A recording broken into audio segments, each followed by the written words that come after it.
What a great question. I'm gonna see if I can answer that for you and show you exactly how to. On canva.com, you will click on the video and then you can scroll through and there is TikTok video. Click on TikTok video and you'll see a lot of choices over here. And you're just gonna scroll through, see if anything catches your eye. I'm gonna do this very colorful one, so you click on it and then it will appear over here. If you haven't already, you will upload your media that you're gonna use and then you will select your videos. Click on the video and it will bring it over here to the side. And if you need to edit your video at all, make it shorter, you can click on the video and up here, you can click this as a snipping tool.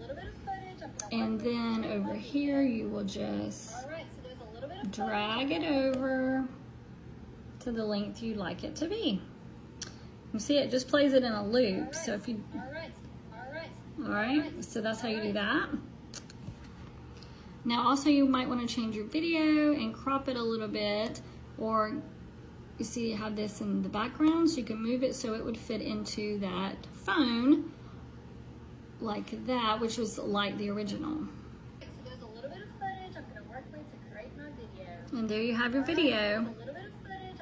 To save your video, you'll just click on download and select your file type.